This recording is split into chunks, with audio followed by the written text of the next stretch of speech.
Everybody. Sorry it took a little while to get here. Want to call the roll first?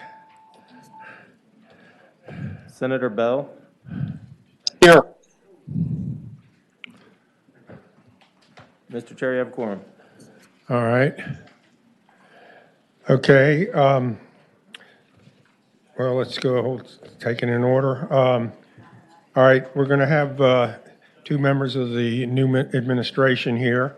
The appointee for Secretary of Commerce and Trade, Karen Merrick. You want to speak? Introduce yourself. Take a couple minutes. Tell us what you hope to accomplish. Thank you, Mr. Chairman. Karen Merrick, I'm the Secretary of Commerce and Trade. I have lived in Virginia for over half my life, came from a rural area in another state and moved to Virginia right after college. Raised two sons here, married here, started and grew a variety of businesses here in our Commonwealth. Most recently, I was involved as the CEO of something called the Virginia Ready Initiative, where it was a public-private partnership with the Virginia Community College system to help rapidly reskill Virginians for in-demand jobs. In a little more than a year, we had over 3,500 Virginians earning credentials through the Fast Forward program in the community college system in manufacturing and skilled trades, in cyber and computer science technology, and in healthcare. Over a third of those are already employed, and the rest of them are either achieving their credential or they're in the pipeline. Of those 3,500 and growing students here in Virginia, 44% of them are Black and over 50% are women. We believe that we have a model that we'd like to continue to expand here in Virginia because we have a lot of priorities here. And my colleague, Secretary Slater, probably will be talking about workforce. Workforce touches every single goal we have in terms of economic development. So we're going to be working on helping to solve that labor shortage by helping to train Virginians for the jobs that exist. We also have a focus on rural areas. It's very important to us. We've already begun conversations with leaders of rural areas here in the General Assembly and in the regions themselves about how we continue to accelerate economic development in those regions. And as I'm sure you've all heard, the governor's goal is to create 400,000 jobs and 10,000 startups. And as an entrepreneur, I can say that over the years, many times, funders and other businesses approached our companies and wanted us to move outside of Virginia. And every time we said, no, we don't want to move outside of Virginia. We believe that Virginia is the best place to live, work, and grow a family.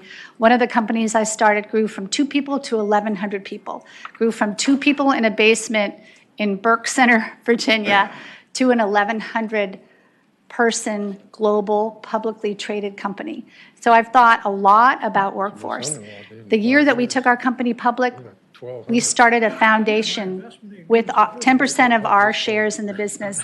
And this foundation was named after the company. It was a private foundation. We made grants to nonprofits that help low-income families achieve an education. So I've looked at creating businesses. I've looked at advancing workforce from the founder's perspective, from the business owner's perspective, from a philanthropic perspective, and also working in a public-private partnership. And it's my goal to bring all of these experiences and work collaboratively with you and the great work that you have been doing over many years and get the benefit of your wisdom as we work together. Okay. Let me ask you a question. You mentioned startups and what your goal is. In spite of all the criticism that you hear about how difficult it is to do business in California, last year, 60% of all the venture capital money in America was spent within 50 miles of San Francisco. What are they doing that everybody else is not doing? Mr. Chairman, that is exactly the question that we want to answer. We have some ideas. We would like to see a variety of changes. First, we want to listen and learn and explore. Right. There's commercialization in my industry, in the software industry. There are some barriers to what entrepreneurs do, particularly in the university system. There's commercialization processes that could be enhanced. I think all of us have have imagined what would it be like if we had the kind of ecosystem that Stanford what? University, if we imagined what it would be like if we had an ecosystem like Stanford University or Research Triangle Park. And we're in discussions with a variety of stakeholders, and we will be with you, although I think there are people from the administration already and people from outside of government who are talking to you about ideas. But this is something that we need to really invest in. Does the ability to attract research dollars have a lot to do with it? And the reason I bring that up is that we have currently, we did have one Nobel Prize winner in Virginia as a faculty member, just one. But he got the Nobel Prize for what he did somewhere else, not in Virginia. At the same time I was checking, we have one. This was 2 years ago. Berkeley had 12. I mean, is it strictly research dollars that attracts these people? Mr. Chairman, I think that you have made an important point that research dollars are part of how we attract Nobel laureates. But there's also things we can do prior to that, and I will again highlight the Virginia Ready Initiative. The goal there was to leverage existing institutions and channel them in such a way that there was a close intersection and integration between what businesses really need and what community colleges can provide. Okay. Well, any way that we can be a help to you, we, would be certainly willing to get involved. Thank you. Okay? Listen, and thank you so very much for coming here today. Thank you. Appreciate it. Looking forward to working with you all. Anybody have questions? Senator Eben. Yeah, thank you, Mr. Chairman, and congratulations, Ms. Merrick, and thanks for your willingness to serve. I've got two questions. The first has to do with affordable housing. We know that the lack of affordable housing here in Virginia is of tremendous concern, and I saw an article in the paper, I think it was yesterday, about rents in some areas. No, I don't think they were in Virginia, but in some areas going up 40% in this economy. And I was wondering what kind of plans you have to help us with affordable housing. I think you've raised exactly a point, and it's my understanding that when Virginia has been competing for major sites from businesses who want to relocate or have a headquarters here, the lack of workforce housing is one of the elements that they have cited. And I think we do need to explore that. And I'm looking forward to working with you and working with a couple of the agencies that report into this secretariat. I've got a briefing tomorrow morning with Susan Dewey, for example, and I look forward to collaborating with you on helping to solve that problem. That is a big problem. Thank you. Mr. Chairman, just to follow up. Throughout the campaign, Governor Youngkin repeatedly characterized our economy as being in the ditch, and yet we've seen a number of double-digit increases in revenues, record low unemployment, and we've been ranked the best state for business 2 consecutive times, the only state in the nation to receive that accolade twice in a row. And I was just wondering if you could explain the characterization and if you agree that we're in the ditch or have some other assessment. Well, I will say, as I mentioned previously, that I chose to keep my businesses in Virginia because I think it's a remarkable, wonderful place to live, work, and raise a family and start a business and grow a business. I would say that there's a lot of data out there, right? I just read a report that said we were 27 in terms of recovery after the pandemic. And so I would say that we should work together on defining what our problems are, and there's always room for improvement. And I think that's where we want to head together with you. Thank you. Thank you, Mr. Chairman. Mr. Chairman. Any other questions? Senator Survey. Thank you. I got 2 questions. And Ms. Merrick, it's good to see. We appreciate the sacrifice you're making serving the people of the Commonwealth and leaving the private sector to be with us for 4 years. I had 2 questions. The first one is, the governor's proposed $3.5 billion of spending without any way to pay for it in his budget, tax cuts and some other spending. And I'm just curious what specific cuts you would support to your agency or any agencies under you in order to comply with the budget cuts the governor's proposed. Senator, thank you for your question. We're in the process of reviewing every program, every contract, and I don't have an answer for you on that at the moment. I don't know enough. I'm listening and learning and exploring and assessing, and I'm going in and asking the good people who've been working in this government year after year after year. We're asking them for their inputs into this process. Okay, thank you. I have a second question, Mr. Chairman. Go ahead. Thank you. My other question, in your presentation and the colloquy you had with the chairman, you talked a little bit about our business environment, our ability to attract capital and talent and have to be able to continue to grow our economy as we have. And I know, at least from some of our perspectives, one of the ways that we can maximize our ability to recruit and retain talent, especially our new and our young talent, comes with the environment that we create in the state in terms of how welcoming it is for many people. And, you know, we have a state that, from my perspective at least, has been very welcoming to the immigrant community. One out of 4 people I represent from another country. We also, I think, have a very welcoming environment when it comes to our LGBT community with some of the laws we passed over the last 2 years. And also, we're very, I think, deferential to the rights of women and their ability, their reproductive rights. And I know the Attorney General just recently filed a brief opposing or supporting the end of Roe v. Wade. And I was just curious if you think that sort of what your views are on those issues in terms of how it affects our ability to attract capital, talent, and business to the Commonwealth, and whether you have any concerns, for example, about the Attorney General's brief that he just filed last week and how that might affect our ability to recruit people. Senator, I agree with you that we want to make Virginia the most welcoming place that we can. I have been wondering why we have 100,000 fewer people here. And I think we need a marketing campaign to bring workers in for the in-demand jobs that we have.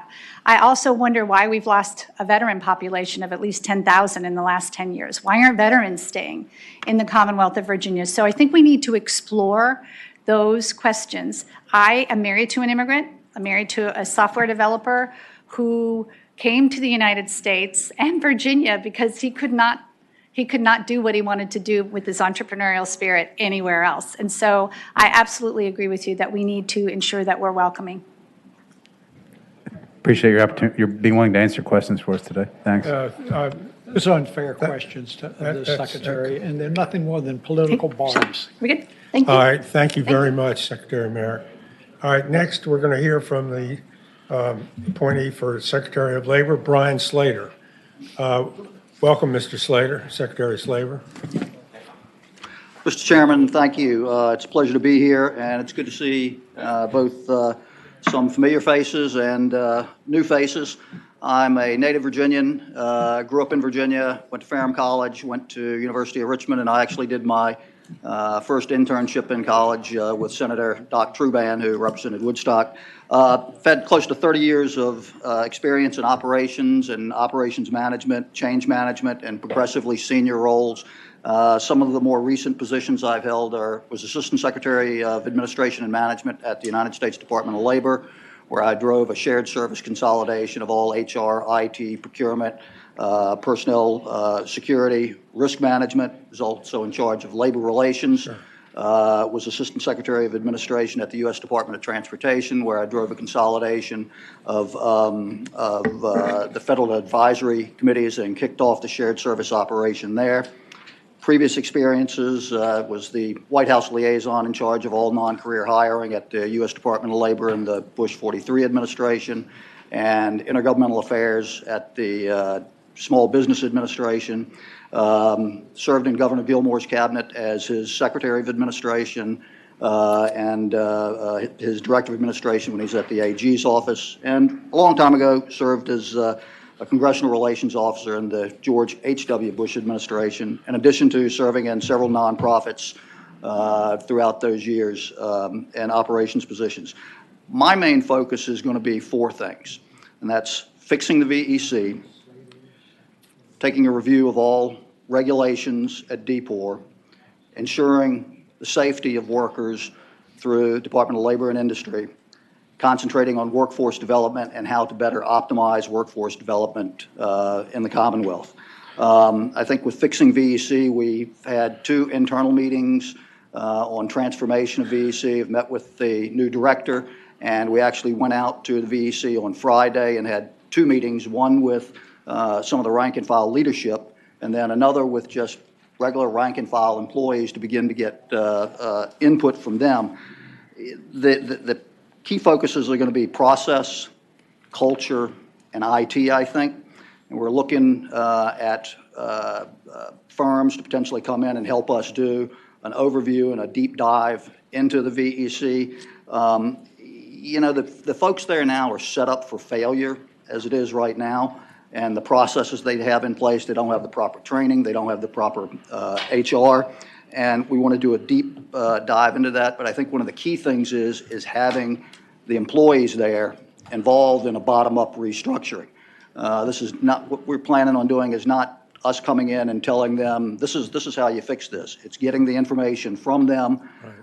If you were to ask me what's the VEC going to look like when we're done, I don't know because we haven't designed it yet. And to do that, we need the input of the employees there. With regard to DPOR, we want to take and review all of the regulations there, protect the consumer, customers, and citizens. Take a look and see what's the purpose of the reg, who does it protect, why is it there, and what can we do to eliminate outdated regulations or regulations that squelch competition. It ought to be easier to start a job and to go into business in Virginia and not tougher and take 9 to 12 months because of processes. With regard to DOLE, key point there is to keep workers safe. Common sense approach to safety, in my opinion, is 1,000% compliance. And that common sense approach is compliance, education, training, and enforcement. And we need to focus on all three of those to get to compliance, why it's important to have safety regulations, and really educate people on the fact that compliance is actually cheaper than non-compliance. Non-compliance leads to fines, higher insurance, more claims, lawsuits, reputational damage, difficulty hiring workers. And finally, with regard to workforce training and apprenticeships, as Secretary Merrick said, there are over 60, I think, workforce training programs. I honestly have not seen a list of all of them in one place, scattered across multiple agencies. I know the community college has a website to where they have all of their programs, but there's no comprehensive site of where all of the workforce training opportunities are. We would like to put them all in one portal to where they're easily accessible, and then do a comprehensive review of them of how do we get them to work together better, to where they're working with each other and not necessarily competing against each other. What's the best way to have them work together? Where should they all be? And we also need to look at how we're communicating what those workforce training and apprenticeship programs do. Is the message getting to the individuals who are the potential participants in those programs, and how can we do a better job of that? I was recently speaking with a newly elected delegate from inner city of Portsmouth, and he said, how do we find out about these programs? How do we learn more about them? And I think that's a key indicator that we've got to do a better job of letting people know that there are good jobs out there, $50,000, $100,000, $150,000 a year jobs that they can get paid while doing, plus have their training paid for. So I know you've got a long docket. I'll stop, but just look forward to working with you all. I'm here to answer questions. Happy to take any questions, and look forward to working with you. Mr. Chairman. Thank you very much for being here. Senator Norman. I appreciate you sharing your very extensive and varied experience in government. I noticed that as you were extolling some of your experience, you conspicuously did not reference your direct involvement in political campaigns and strategy. Do you remain very proud of that? Mr. Chairman, in response to Senator Norman's question, I was involved in a lot of political campaigns in my earlier career, going back to 1983. No, some of them were bare-knuckled campaigns, and I'm not proud of them. Some of them were downright nasty. Political campaigns can get like that, and I think politics in this country has gotten nasty. Nasty campaigns in this country? Yeah. What a shock. Listen, thank you so much. Mr. Chairman. Senator Newman. Just before you go, Brian, good to see you again. And I just want to mention the VEC. I know that the VEC is a big issue. It's not a partisan issue. The problem didn't arise in the last administration. The problem arose because we neglected VEC for a decade. And so I hope you know that I think on a bipartisan basis, we understand this isn't a partisan issue. It's how can we help you and the team fix the VEC kind of going forward. So the next time we have a big run up, we've got the infrastructure and capability to do that. Mr. Chairman, the other thing is I didn't raise my hand quite quick enough for Secretary Merrick, but I just think the Commonwealth of Virginia is just very fortunate to have someone who isn't going to talk about economic development, but has actually done it. And she really has, growing a number of companies. She was, here again, pretty modest, but growing a company to becoming a publicly traded company, a tech company that was one of the prides of Virginia.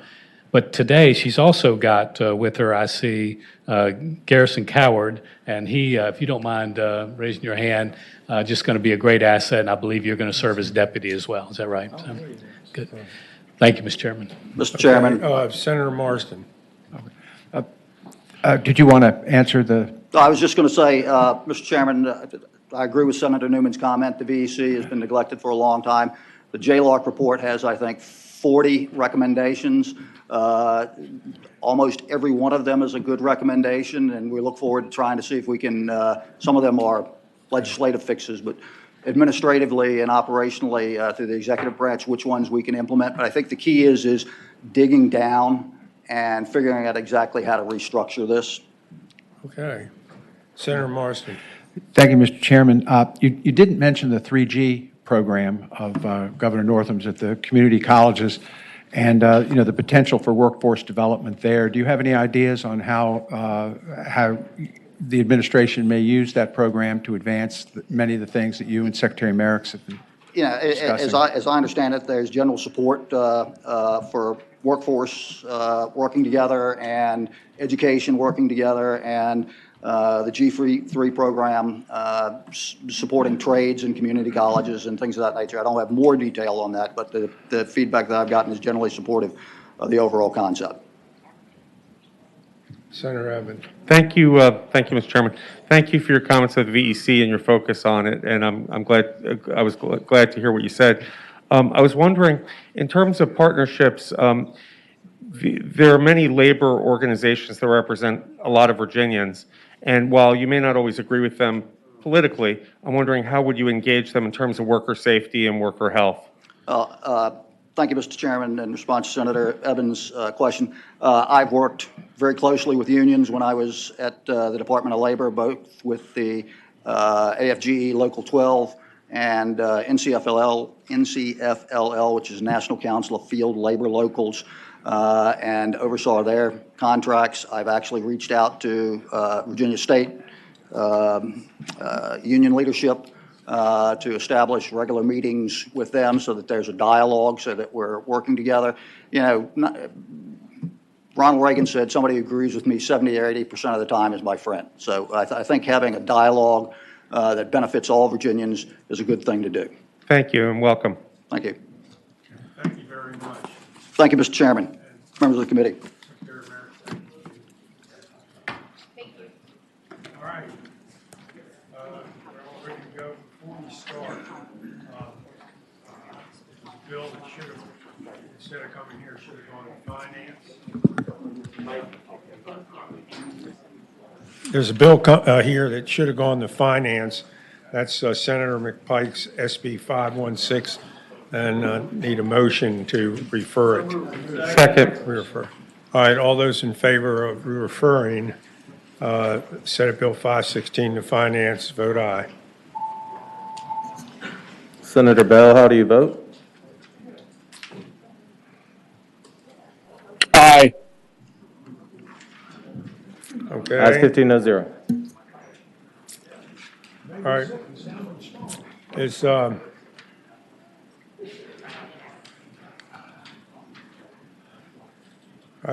don't, I was going to go in order here. Senator Hashmi here?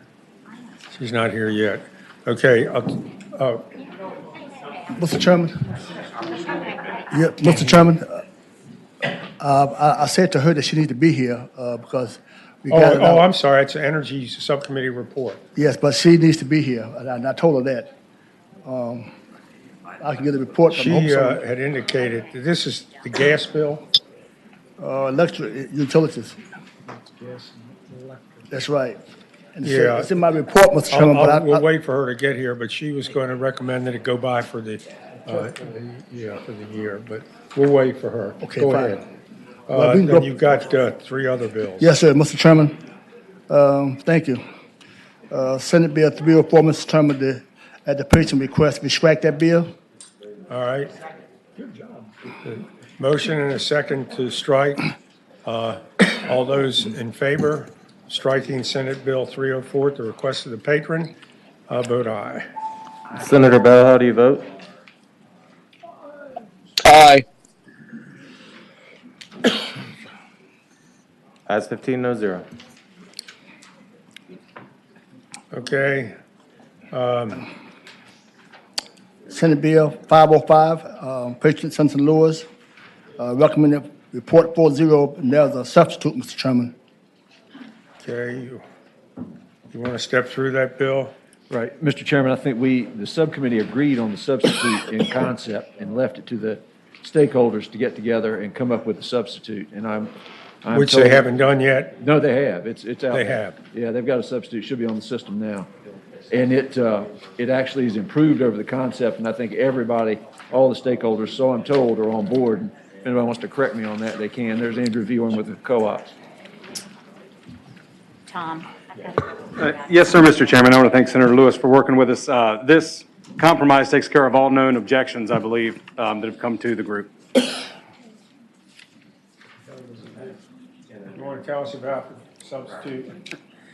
It just tightens up. There's a last piece in there about large scale or larger scale solar interconnections and cost recovery for electric co-ops. And this kind of tightens up the proceedings at the commission when the two parties cannot reach voluntary agreement.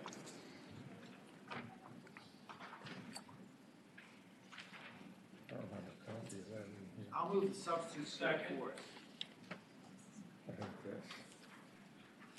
All right, there's a motion and a second to adopt the substitute. All those in favor, say aye. Aye. All right. Move the report, Mr. Chairman. Move the report. There's a motion.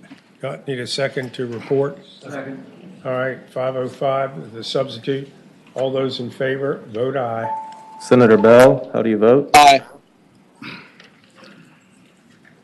Ayes 15, no zero. Thank you. Mr. Chairman, the last one I have is Senate Bill 625, Senator Barbara Rivolo. The substitute adopted to change the name of the fund and the program. It's a low to moderate income solar fund and program financed to provide that the purpose of the low to moderate solar loan and rebate funds and the low to moderate solar loan rebate of the pilot program is to provide financial incentives, which may include grants, loan, and rebates. It was fully discussed by the committee and recommended we support with the substitute 4-0. Now so move. All right, there's a motion report.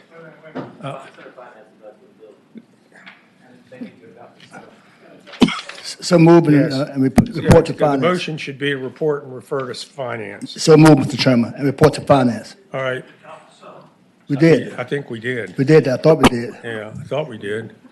Did we adopt the sub? I thought we did. Yeah.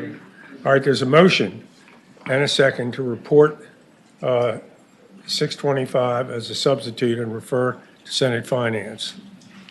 All those in favor, vote aye. Opposed, nay. Senator Bell, how do you vote? Aye. Ayes 15, no zero. Mr. Chairman, the last one, Senate Bill 160, Senator Hashmi, at your request, she want to cut it over for the year. Is that right? That's what I believe she told me. I trust you, Mr. Chairman. I move this bill cut over for the year. If I made a mistake, we'll recall it. All right. So move. We cut over. All right, the motion and a second is to carry Senate Bill 160 over for the year. All those in favor, vote aye. Senator Bell, how do you Opposed, vote? nay. Aye. Ayes 13, no 0, 2 abstentions. That's all I have, Mr. Chairman. All right. Uh,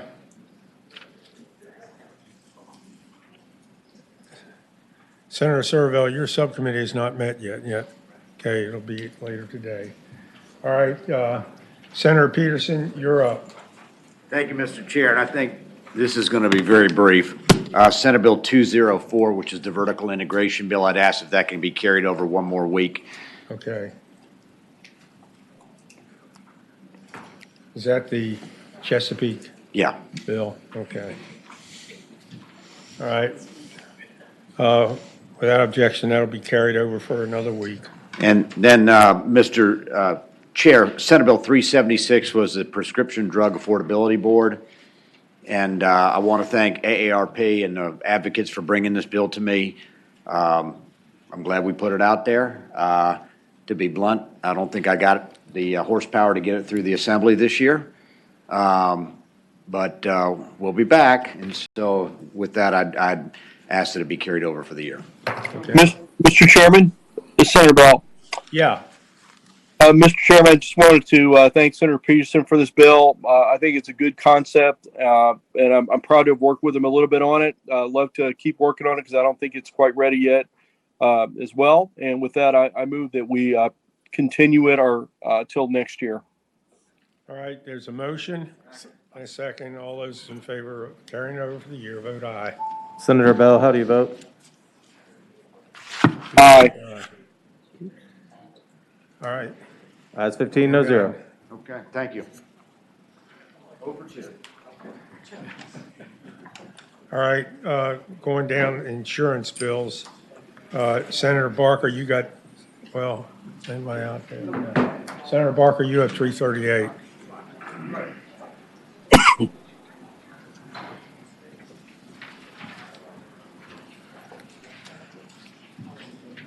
Mr. Chair, that's actually the one I need to pass by for the day. I've been working with Can you take off your mask for just a second? Have been in discussion with the Bureau of Insurance and the State Corporation Commission. And you what? I've been in discussion with the Bureau of Insurance and the State Corporation Commission on this particular one. There's some challenges to it, and should be hopefully ready to handle it next week. All right, so it's by for the week. Without objection, Senate Bill 338 is by for the week. Senator Barker, you also have 344.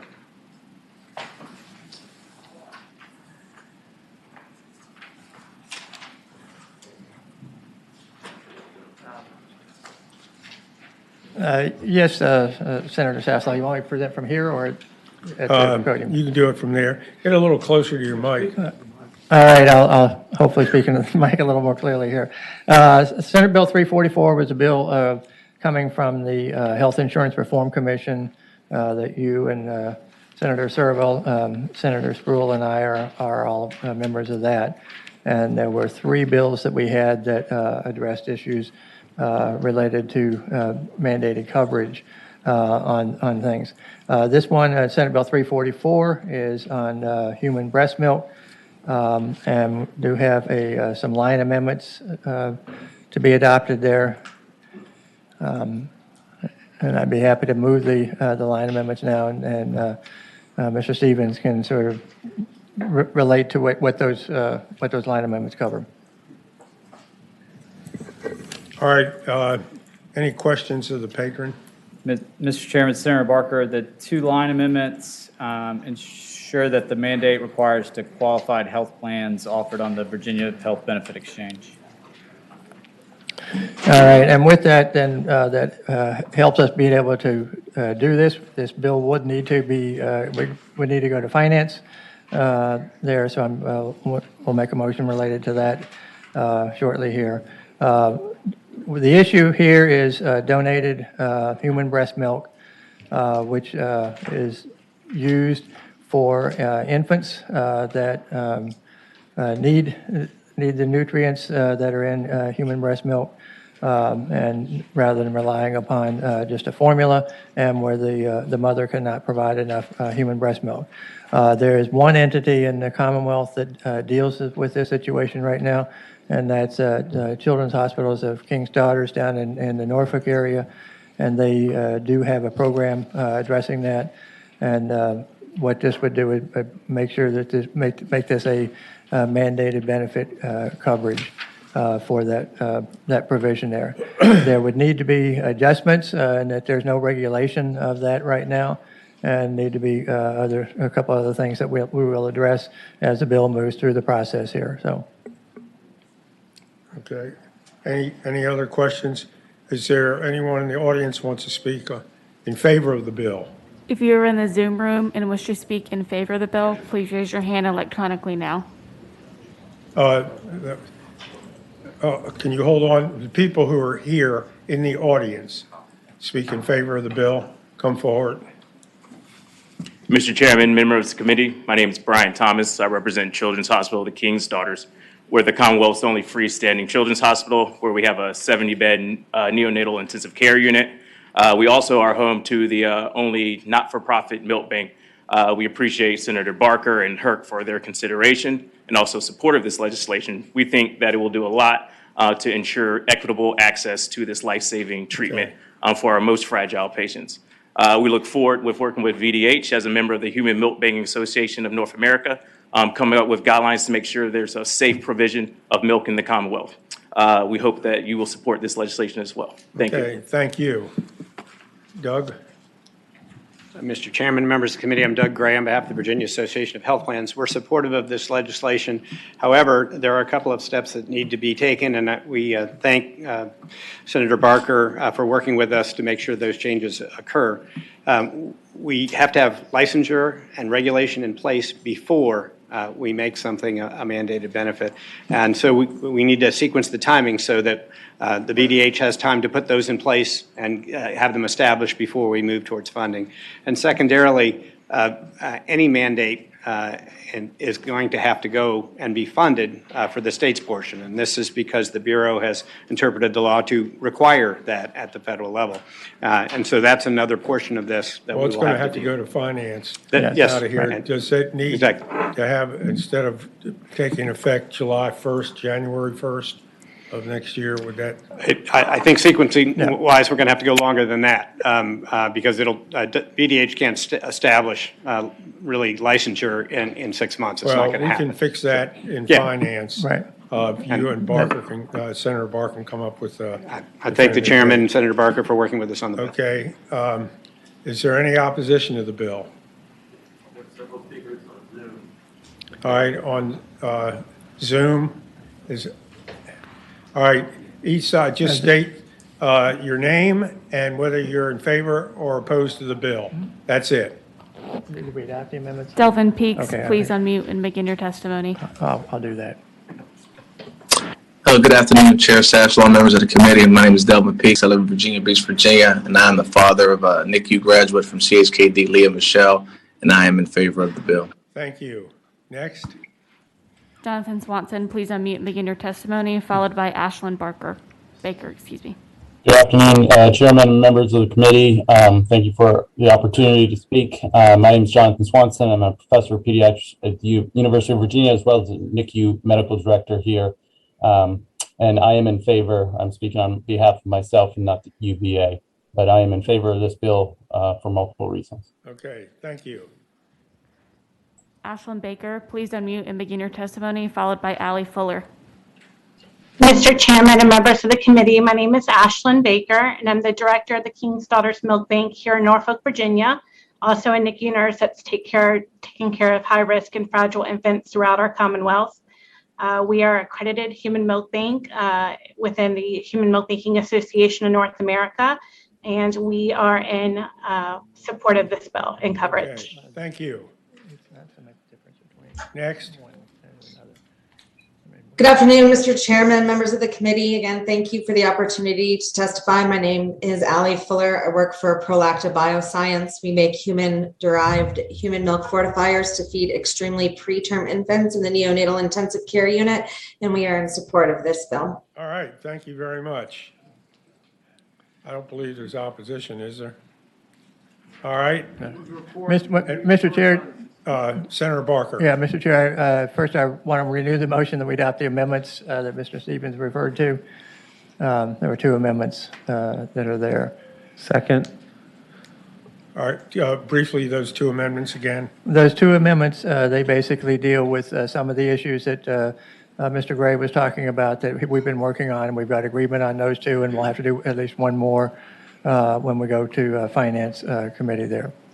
And they make sure that the process is set up to be compliant with federal law and to address the issues related to right. licensure, et cetera, right. in the process here. Need a motion to report and refer to finance. I think we have that from Senator Deeds. Second. All right. All those in favor of reporting and referring to finance, vote aye. Opposed, nay. Senator Bell, how do you vote? Aye. Ayes 15, no zero. Okay. 204, 376. Okay, that's done. All right, Senator Barker, you have 405. Thank you, Mr. Chair. And this is the coverage. Can you speak into the mic? This is dealing with coverage for prosthetic devices. Was also addressed by the Health Insurance Reform Commission this year, and we recommended development of a benefit for prosthetic devices. What it has is similar amendments to what we had that was proposed here to address the issues that have been discussed on the previous bill. And so I would offer those amendments again. And it doesn't take effect till January 1st of 2023. Right. Right, okay. And we will deal with all of that, so. Second the amendments offered. Yeah. All right. All those in favor of adopting those two amendments, say aye. Aye. Opposed? Yeah. All right. Bill's before us, And it has to go to finance. Yeah, it has to go to finance, and it also, we'll have to deal with similar issues related medical necessity on that. So there are a couple of issues that we will be dealing with when it goes to finance there. But I offer a motion to report and re-refer to finance. All right. Motion and a second report and refer to finance. All those in favor vote aye.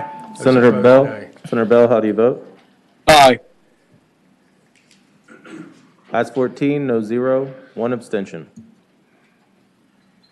Okay. Now, 407, Senator Donovan requested to go by for the day. Senator Barker, I noticed you had another 525. Thank you, Mr. Chair. And this, again, is another recommendation from the Health Insurance Reform Commission, the third of the three that we did this year in recommending advancing to coverage in the code. This one is dealing with payments being athletic trainers being able to receive payments for the services that they provide that would, in many instances, be comparable or similar to what is otherwise covered by other medical professionals. This does not need the types of amendments that have been adopted on the other two bills that I missed, but there is one amendment that is necessary, and that's on line 51, changing the date from 2022 to 2023. This will go into effect January of 2023. And so I would offer that amendment to strike at the end of line 51, strike 2022 and insert 2023. Second the amendments. You can.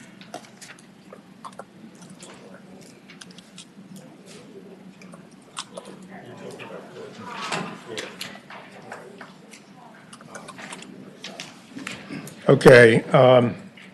All right, you've all heard 525. Is it? The amendment. Oh. The amendment. All right.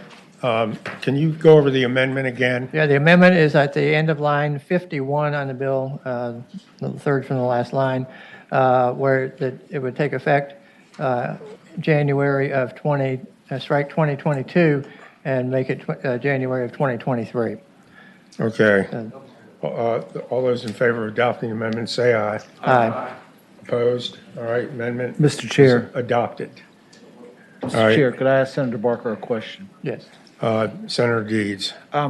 I received a bunch of stuff from, I guess, physical therapists who are opposed to this. This basically, I guess, allows somebody else to get in their kitchen, to do what they're doing.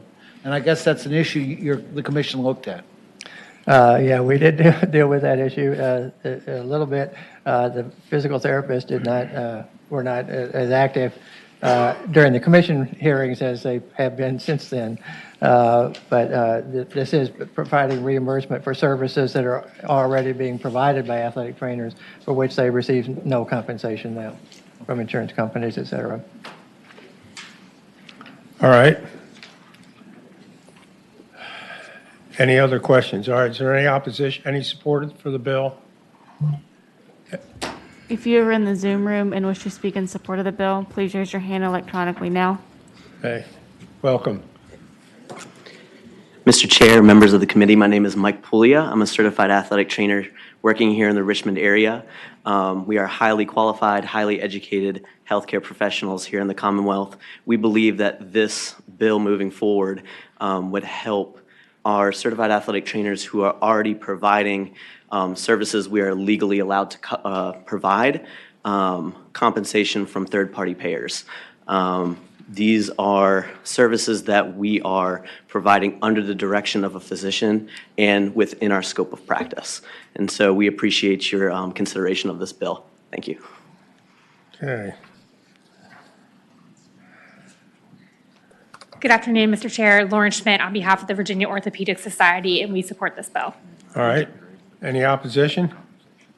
All right. Yeah. Mr. Chairman, we have a couple individuals on Zoom wishing to speak in right. support. Doug? Mr. Chairman, Doug Gray, on behalf of the Virginia Association of Health Plans. We are concerned about site of service, and it's helpful that the proponents have represented that they would be doing this under the supervision of a physician in their office. That is the type of site of service restriction that we would like in place. We do not want to pay for sideline treatment for a salaried trainer working at a school. And so one of the reasons I'm standing here is I want to make sure we're all on the same page with the proponents. Site of service is in an office supervised. So thank you. Could I make one clarifying remark? Hi, Becky Bowers-Lanier with the Virginia Athletic Trainers Association. This is seeking reimbursement for rehab services that are done under the direction of physicians. It's part of their scope of practice to do that, and it is not at sideline at all. Mr. Chairman, Richard Grossman with the Virginia Physical Therapy Association. Thank you, Senator Deeds, for raising some of our concerns. And Senator Barker, you're right, this did come up at the HERC, but it was only to present the bill. We were not given really the chance to discuss the merits of the bill because it wasn't ever put forward for the complete study that HERC brings to the table. So that's the reason why so many of you have been hearing from us since the summer. We would welcome the study by the HERC, but we just feel that this is a reimbursement that that insurance companies make with credentialed providers, and that physical therapists are qualified to do it based on their education and training. Thank you. All right. All right, go ahead with the virtual. Just say whether you're in favor of the bill or opposed. Hi, my name is Rose Schmieg. I'm in favor of the bill. I am duly credentialed as a physical therapist and an athletic trainer, and I've had the privilege to direct a doctorate of physical therapy program and currently a master's science program in athletic training. I can certainly say that within scope of practice, athletic trainers have all of the skills necessary to evaluate and treat and use their American Medical Association CPT codes for AT evaluation, no different than a physical therapist. Of course, under the direction of a physician, it would be tremendously helpful for the profession. I'm in university setting. We would not do this on the sideline. In a rehab setting under our scope of practice that could save an athlete the time to leave campus. to have to go to another clinic. We can safely provide the services. We teach the documentation, the billing, the administration. I thank you for your support. Okay. Daniel, Next. Daniel Carroll, please unmute and begin your testimony. Well, thank you for the opportunity. My name is Daniel Carroll. I am the current president of the Virginia Athletic Trainers Association, and we wholeheartedly support this bill and ask for your support on it. Thank you. Next. Jeff Gunther, please unmute and begin your testimony. Yes, thank you, Jeff Gunther, physical therapist at Richmond Physical Therapy and representing the Virginia Physical Therapy Association as well. We are in opposition of this bill, as Richard, our lobbyist, stated. Not for any reason against athletic trainers or their skill set. We know that they provide a great service to the community. We work with many patients collaboratively. The bigger concern for us is the difference in education. The physical therapists have been receiving a doctorate degree since 2005, have been trained at a doctorate level in differential diagnosis. We have 1,000 students currently in the 9 physical therapy programs around the state who are training for a 3-year doctoral level program that unfortunately this could have the potential to create a more challenging situation for them in finding jobs. The APTA, American Physical Therapy Association, recently studied job market for physical therapy in this outpatient setting and has found that there are, in fact, a surplus of jobs expected by the year 2030. So this is certainly not an area that is underserved in any way. In fact, physical therapy is serving this highly skilled way as doctors currently, and we look forward to continuing to do so. Thank you. All right, thank you. All right. You've heard everything. We've adopted amendments, bills before us. Mr. Chairman, just Senator a Obenchain. question. In light of, I haven't heard anybody say that this is a bad idea, but in light of the concerns about site of service and to clear up whether it's sideline treatment or what, is there a reason we can't put site of service in this bill? No, I don't think there's any reason that we couldn't do that. So Any objection to?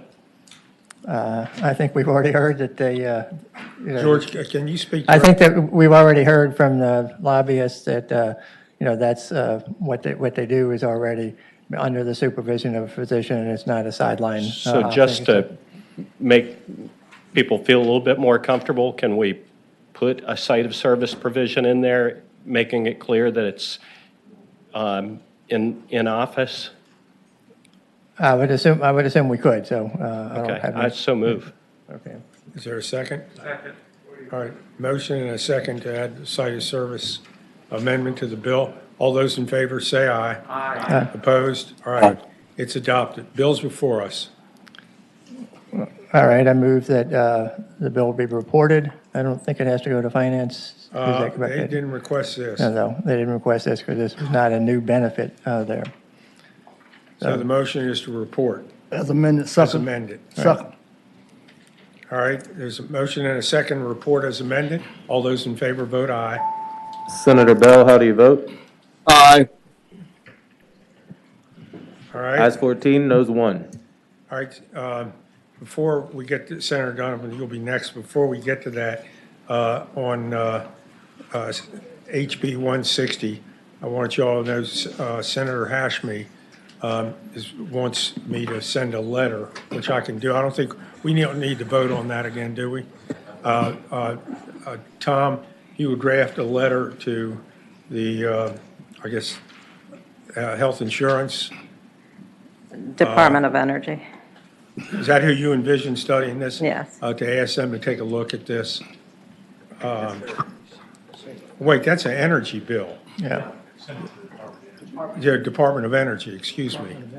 Yeah. And ask them to take a look at it and report back to us by just no later than, say, November 30th. Okay, we'll do that, all right? Thank you, Mr. Chair. That's taken care of. All right, Senator Donovan, you're up. Thank you, Mr. Chairman. I'll start by asking. 407 to go by for the day. Yes, sir. Thank you so much. Without objection, 407 will go by for the day. You have 428. Yes, sir, I do. Insurance And disclosure, 428 has a substitute. Of certain information by health insurance carrier. Yes, sir. You And want to there's go a ahead and explain the bill? The bill is different than its initial. It's the same intent, but a little bit different. This bill is going to work to allow electronic medical records to connect to databases with whom the health plans already have a relationship, so that physicians in their office can have real-time data regarding, number one, the cost of prescriptions for each individual patient based on their health plan. That will allow increased compliance, where patients can afford their prescriptions because physicians will actually be able to see for their individual plan what is the cost. This is something we don't have now, or we have sporadically. The second aspect of this will be to connect the electronic medical records to a prior authorization pathway that will be worked out, a standardization of that prior authorization, so it will be the same between all the carriers, which again will reduce workload and time in making sure that prescriptions are authorized and patients actually get them. And finally, the third aspect is that it would allow physicians' offices to connect to real-time information about co-payments and deductibles. This is all information that, believe it or not, we don't have in my marketplace. And if we're able to actually tell the patient what their costs are that day, and we're able to pick prescriptions that are less expensive and abbreviate the prior auth process, we can actually reduce the cost of health care, and we can reduce the cost for patients. This bill is still a little bit of a work in progress because it's evolved from its initial presentation, and we have to work out some language, but we have consensus on concept with health plans and with, with MSV and others that can speak to you today. Where do you propose to work this out? Well, I'm going to ask for one more week so that we can get the language correct, but I thought you might want to hear it today, and then I'd come back with Peace in the Valley next week. So you're talking about 428 Yes, also sir. being carried over for the week? Yes, sir. Okay. But I thought, did you want to hear about it today since the people to speak to it Okay. are here? And then next week I'll just say, all done. Okay. Mm-hmm. All right. Okay, Senator Donovan, thank you. Yes, sir. All right. If there was Senator- already a substitute, Mr. Chairman, or do we need the substitute today, or do we want to wait till next We week? need the to- substitute today. Oh, okay. Can I move the committee substitute? Sure. Second. Is there a second? Second. All right. All those in favor of adopting the substitute, say aye. Aye. All right, so 428, as amended by a substitute, will be carried over to next week. Mr. Chairman, aren't you going to hold it? She want to have peace in the battle, let people speak. I thought that's what she wanted. Do you want to do that now or next week? Yes, sir. I can get it over for you this week if you'd like. You just hear from them quickly, and then next week I'll just come back with the final language, and you won't have to hear from anybody. But whatever you want. All right. They've been All waiting. right, step up, Doug. So, Mr. Chairman and members of the committee, I'm Doug Gray on behalf of the Virginia Association of Health Plans with Scott Johnson from the Medical Society. That's a shame. We've seen this language for about an hour, so it does need some work. But the concept is that what Senator Dunham would like to move us towards is all providers using electronic prescribing and electronic health records, and all providers using electronic prior auth. That would mean that carriers and providers together use the same systems for communicating on those three things, including real-time benefit tools, which we already provide. So that's the concept. The pathways are in place to do this. The products are already in process. She has a date of 2025 in the draft. Is the language right? No. It's not even close to right. It's close. No, not anywhere close. And so we have a little bit of work to do. Scott and I and others will continue to talk and do what we can, and come back and work with the patron. Mr. Chairman? It's a good idea Mr. in Chairman? concept. Senator Sproul. Doug, do you really believe that when you come out next week, we will have peace in the valley? There isn't disagreement. Let me get my beads out so you can understand me real clearly. Do you Mr. Chairman, really believe? Mr. Chairman, Senator Sproul, we conceptually, we're all headed this direction anyway. We need to kind of communicate to everyone that we're headed in this direction. Okay. Getting the language right, that's not so easy. And so we've got to work our way through it. There are a lot of people involved, and and people have to do things to make this happen. This isn't just going to magically happen itself. MSV's constituents are involved. I think the hospitals will be involved. The health plans will be involved. So there's plenty to do with this. But in concept, it's the right direction.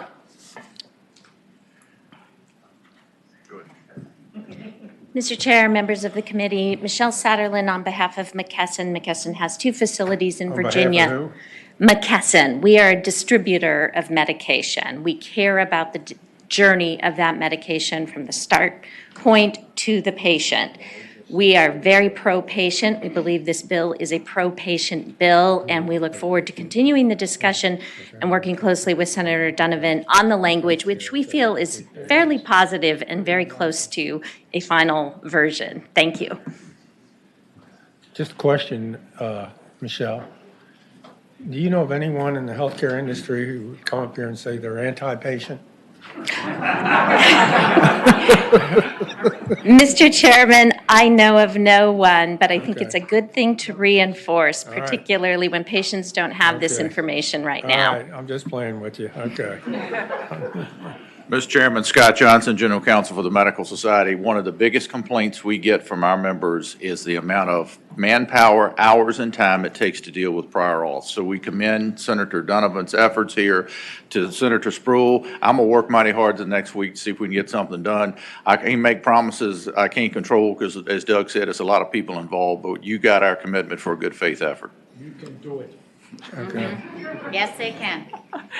Mr. Chairman, Karen Addison with Trauma and Pepper Strategies, representing the pharmacy benefit managers. We also are one of the groups who are interested in this bill and look forward to working with Senator Donovan. Okay. We also support the concept of real-time benefits. So hopefully we'll be back next week.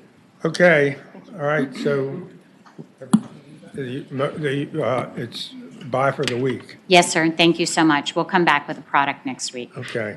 Thank you. All right, Senator Deeds and then Senator Obenshain. Deeds, you have 637. Mr. Chair, I move that we strike Senate Bill 637. All right, there's a motion and a second to strike 637. All those in favor vote aye. Senator Bell, how do you vote? Aye. Ayes 15, no 0. All right, Senator Obenshain, you have 681. Mr. Chairman, 681 is a pro-patient piece of legislation. This is an area of the code that Congressman McEachin started looking at a number of years ago. I carried legislation deal with a number of years ago.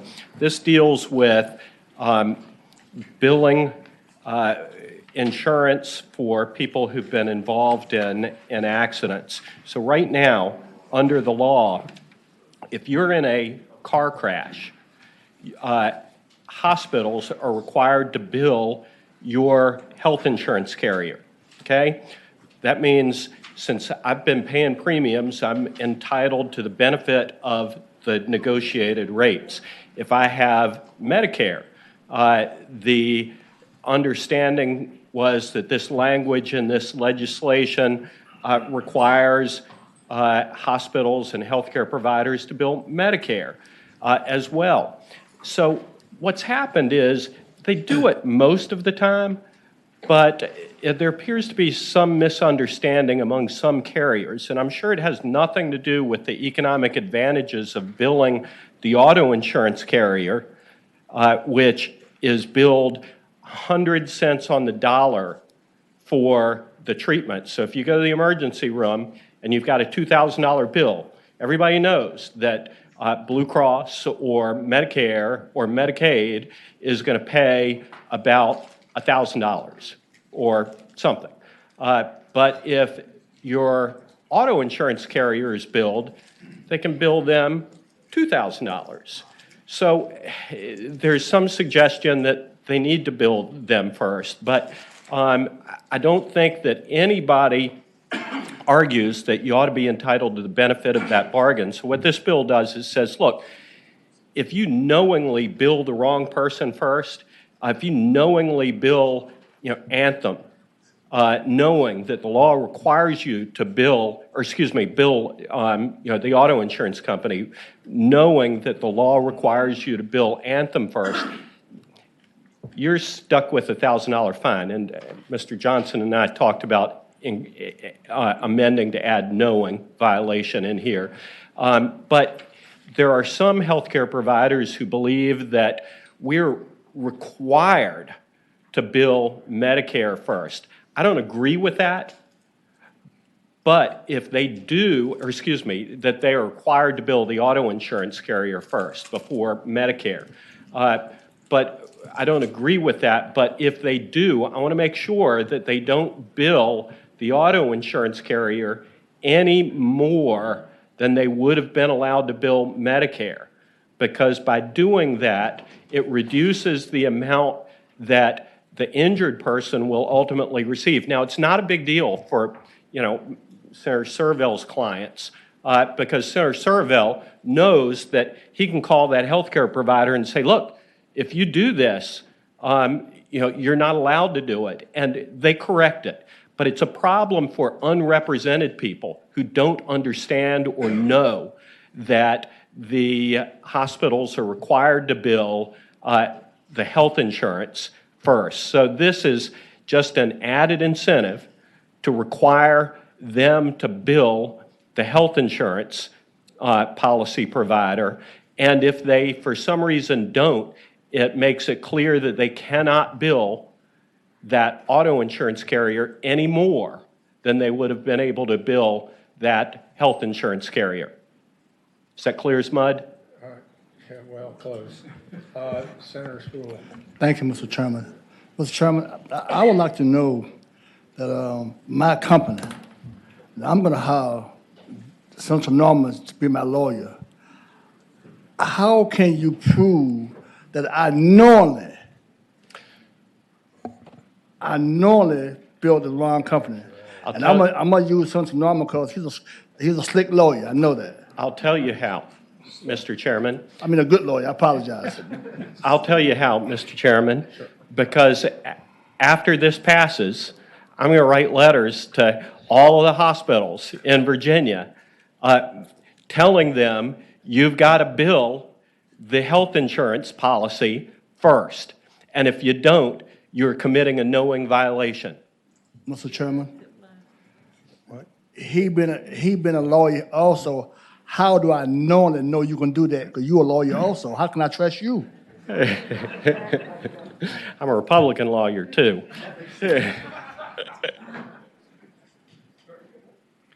Mr. Chairman. Mr. Chairman, so speaking to the bill, this issue has been an issue for, I don't know, a long time. And we've been trying to deal with it as a body repeatedly. And it seems like no matter what we do, they keep violating, or there continues to be violations. And so I agree with the spirit of this. I think, my question is, I prefer to see sort of private cause of action instead of the AG. The AG is a busy person, and they often don't have time to handle this kind of stuff. It strikes me that the better way to handle this so that, and I'm sure a private right of action isn't going to be favorably received in another place this might go. I was curious whether or not the better way to deal with this might be to make it a violation of the Consumer Protection Act, because the Attorney General has a whole series of remedies under that to investigate and bring suit and fines and all that, instead of having this fine in here, which it's not really clear how this fine would be enforced the way it's drafted. Like, I'm not sure whether they file an action or what, the way this is written. So that was my suggestion to the patron. I don't know how he would feel about that, but. But I think if you made it a violation of the Consumer Protection Act, then the AG would have the authority to do something about it that's a little clearer and fits into an existing Mr. structure. Chairman, I haven't heard from a single healthcare provider who disagrees with the spirit of this bill, and I'm sure that they are all going to redouble their efforts to comply with the law.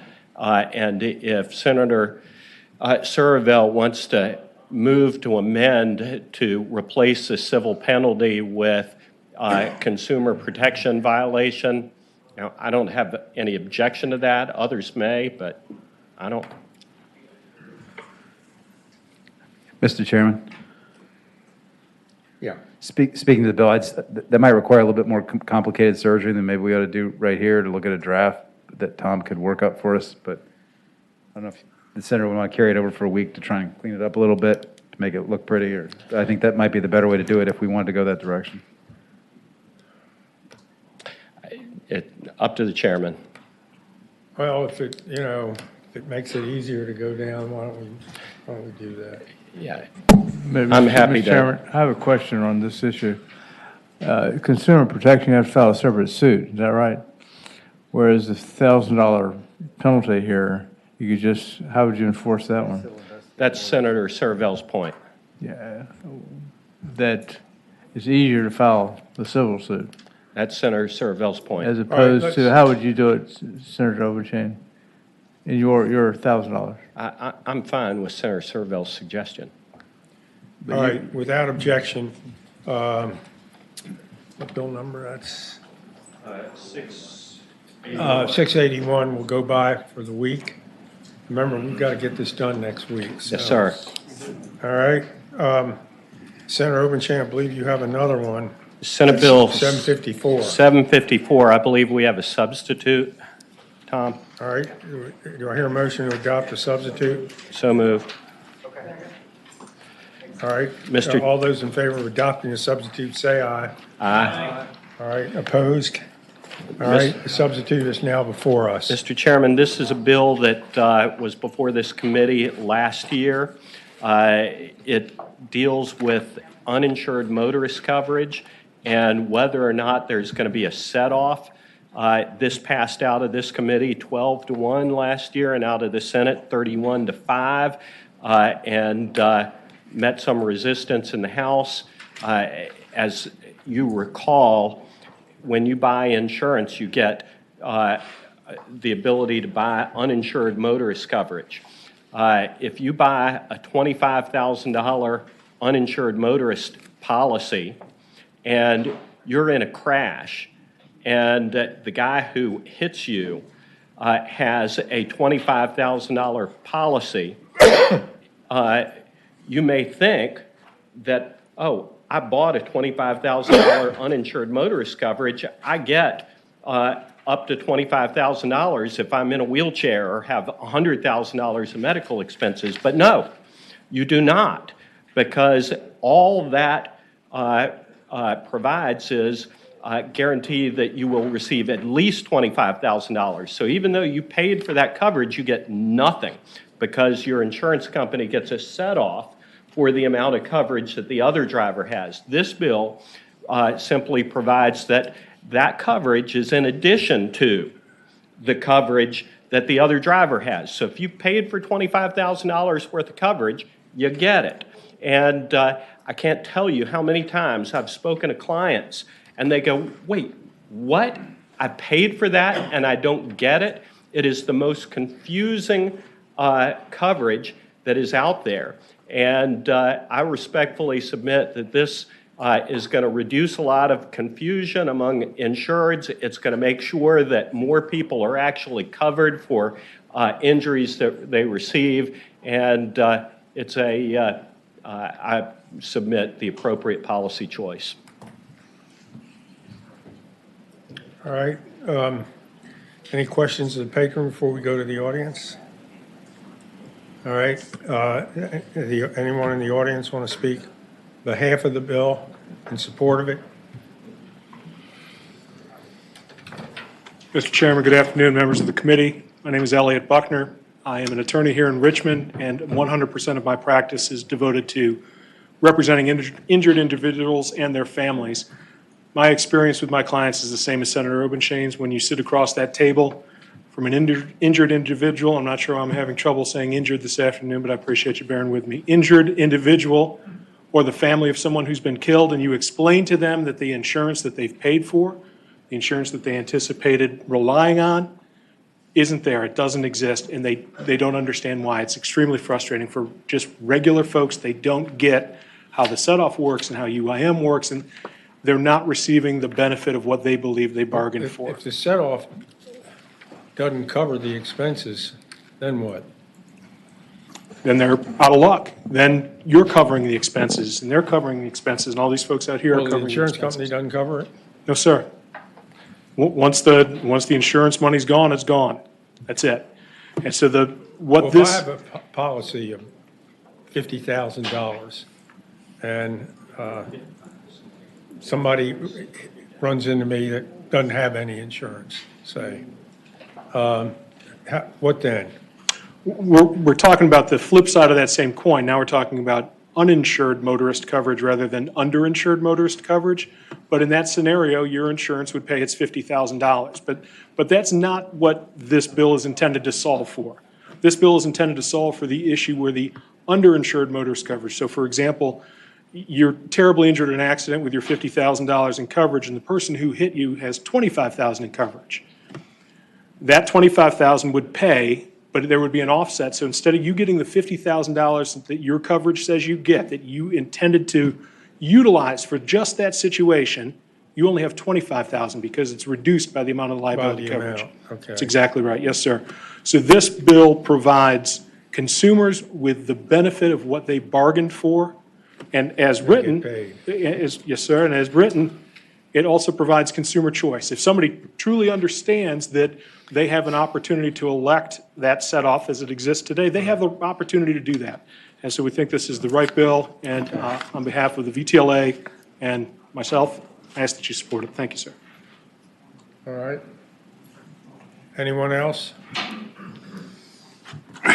Good afternoon. Joe Hudgens.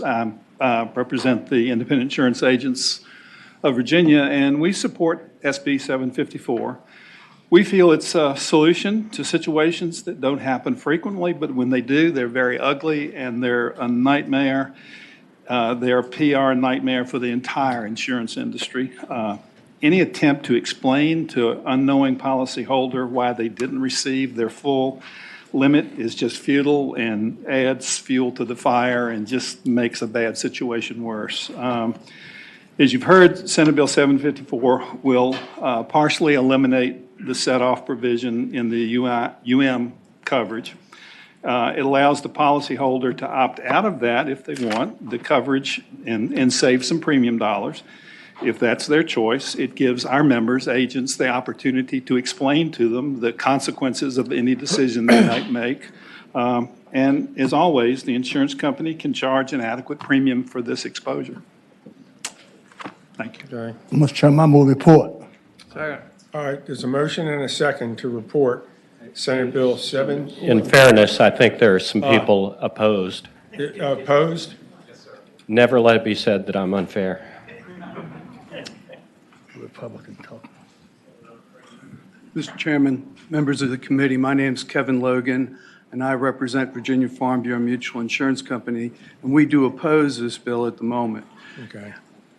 This bill is part of 38.2. This bill would change 38.2-2206, the uninsured, underinsured motorist code in Virginia. It's a very complicated statutory scheme. This bill is very complicated. Unlike what the others said, it is a complicated matter. And not only that, the substitute was just presented to the industry a couple of hours ago, and we haven't had an opportunity to study the substitute or how it will impact the industry. I've been in practice in Virginia for quite a while, and this. Well, you can get time to look at it as it goes through the system. Sir? You can get time to look at it, I mean, as it goes through the system, can't you? Well, I'd suggest that the better approach would be to refer this to a study. This bill, unlike several other changes to 2206, It took a decade of negotiations with the trial lawyers to amend the tender. Okay. I get the drift. Okay. Thank you. Next. Thank you. Mr. Chairman, members of the committee, Clark Lewis at Troutman Pepper, representing the American Property Casualty Insurance Association. We similarly object to have concerns with the bill. The only thing I would note is that last year, the General Assembly did move to increase minimum limits that went into effect in January from 25 to 30,000 and 60,000. And in 2025, it's going to go to 50 to 100,000. What that means is consumers are getting additional fees for insurance starting now. This will add another layer of fees to really excess insurance by statute. And we respectfully oppose the bill and ask that it be sent to a study committee. Thank you, sir. All right. Senator Newman. Senator Obenchain, did I catch at the very end of this that if you want to opt out, you can opt out and save premium? Because Yes. if you didn't, I'm no. But if you're saying that you can decide to save premium, then it's a consumer choice. You can do two things. You can elect the set-off, okay? Or you can elect no uninsured motorist coverage at all under this. So it does provide choice, but the default is you get the $25,000 that you paid for. Got it. Thank you.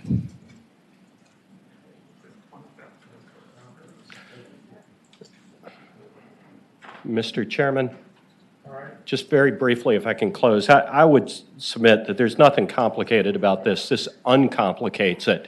It is complicated as it stands now. This makes it understandable for consumers. And second, this language, this language has been run through the Bureau of Insurance, and they have confirmed that they can apply this language, is my understanding. So, this is very close to what passed out of here last year. It is a simplifying piece of legislation. All right. Bill's before. There's one speaker in virtual land opposition. Andrew Kirkner, please unmute and begin your testimony. And just your name and whether you're for or against the bill. Good afternoon, Mr. Chairman. Andrew Kirkner on behalf of the National Association of Mutual Insurance Companies. We oppose this bill. Just a quick point of clarification, since I know the committee spent a lot of time here. There's been two notes that consumers already pay for this coverage. I would just inform the committee that currently in Virginia, underinsured motorist policies are not rated. There is no premium charged for an excess underinsured motorist coverage. That means the impact of this bill is to require more mandatory coverages, and there will be a commensurate premium increase attached to that change. So certainly that's a policy discussion for this body to take up, but it is going to lead to increased premiums. This is not already baked in. Mr. Chairman, move the report. There's a motion and a second to report Senate Bill 754. All those in favor of reporting Senate Bill 754, vote aye. Those opposed, nay. Senator Bell, how do you vote? Aye. Ayes 14, no zero. Okay. Ayes 15, no zero.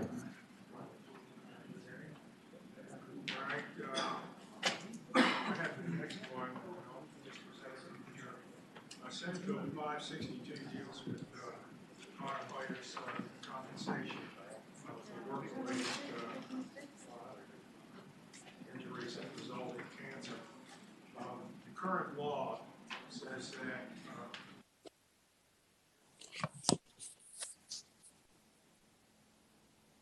cause cancer, they have to, if it goes past that, 2 years before it's served. Mr. Chairman, I can't hear you. I don't know if your microphone's on or not. Excuse me. What this does is this takes currently the 2-year limit on exposure, and it moves it out to 10 and caps it at age 65. So if it surfaced past age 65 or was past 10 years, then they wouldn't be able to submit it. But according to Johns Hopkins University, existing personal protective gear can mitigate but not fully prevent exposure to carcinogens. And they said that firefighters are more likely to contact cancer than the general population and have a 14% increased risk of dying from it. The original bill creating the 2 years was in 1994. And like I said, this will expand it up to, 10 years? And I think there's an amendment. Tom, you want to read that? Thought I had it here, but. Thank you, Mr. Chairman. On line 48, introduced after C, insert a claim for benefits pursuant to subdivision A6 made as a result of the diagnosis of a disease listed in subsection C. Whoa, slow down. On line what? Well, I was going to read it quickly and then explain it.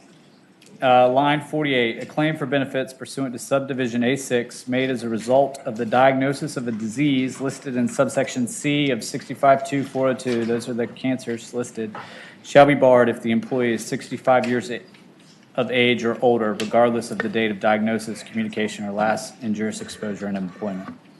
So that's the 65-year or older cap that, Mr. Chairman, you already explained.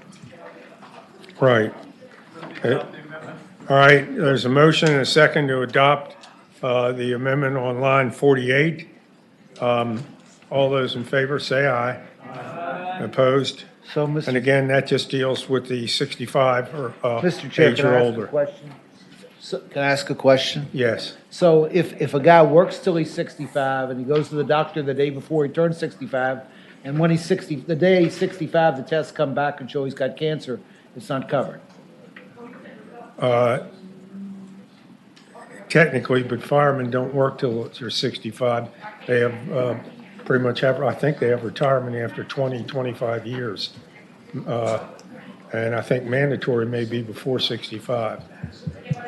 I'm not sure of that, but I'm pretty sure. I've never heard of a fireman being 65 years of age or even close to it. No. Yeah. So, any other questions? Move the report. All right, there's a motion and a second to report Senate Bill 562 as amended. And the amendment is what I just, you heard, is it'll be barred if it's 65 years older, regardless of the date of diagnosis or last injurious exposure. All those in favor, vote aye. Senator Opposed, Bell, nay. how do you vote? Aye.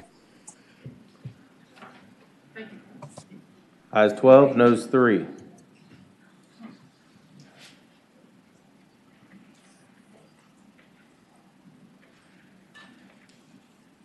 Okay. Mr. Chairman, I have SB 329. I was going to ask we pass that by for the day. Hold on. Senator Bell, hold on. 329. 329, wait. Where the hell is it? Yeah, okay. Hold on. Here it is. I got it on the sheet. All right, that's bye for the day. All right. All right, so 562 reported Senator Lewis, 677.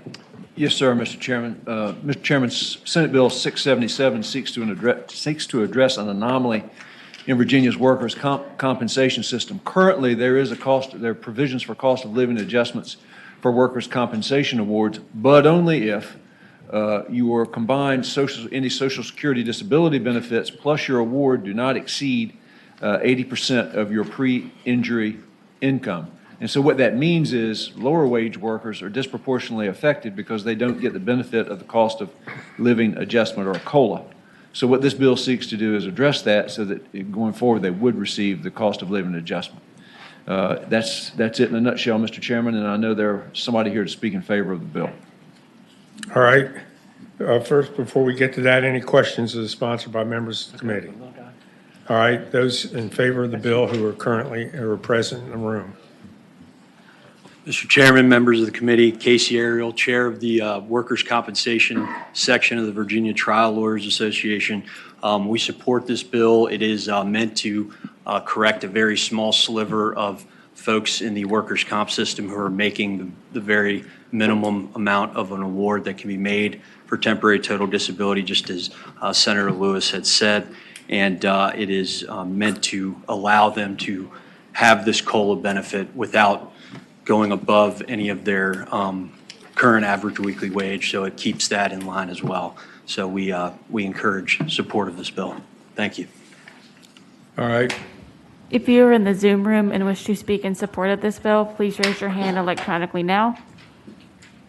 Mr. Chairman, there are no speakers in support. Okay. Any opposition, by the way, here? All right, bills before us. Second. Motion and a second report, Senate Bill 677, and refer to Senate Finance. They've requested it. All right, all those in favor of reporting and referring to Senate Finance, vote aye. Opposed, nay. Senator Bell, how do you vote? Aye. Ayes 15, no zero. Oh, okay, that explains it. Is that right? I don't blame you. All right. All right. Next is Senator Evans, 655.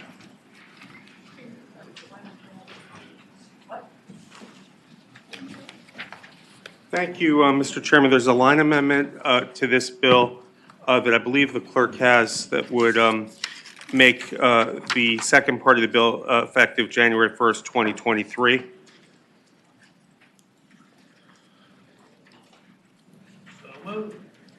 Second. Motion, where is it going? New line, second and I. Oh, okay.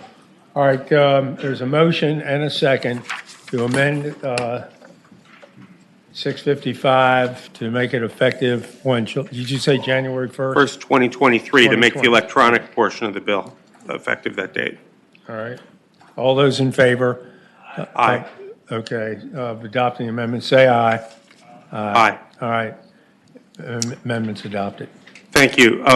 This bill would require employers to provide employees with a notice of termination, and the commission, the VEC, would make available a form that employers could use. The employer would supply the employee with a written notice within 3 days after the employee's separation, or they could mail it if they don't see them, if they don't give it to them at the time of separation. And it authorizes the VEC to request at any time that an employer submit information related to a claim, including separation information, through electronic means, unless the employer has been granted a waiver by the commission. This is consistent with one of the recommendations in the JLARC report on reform for the VEC.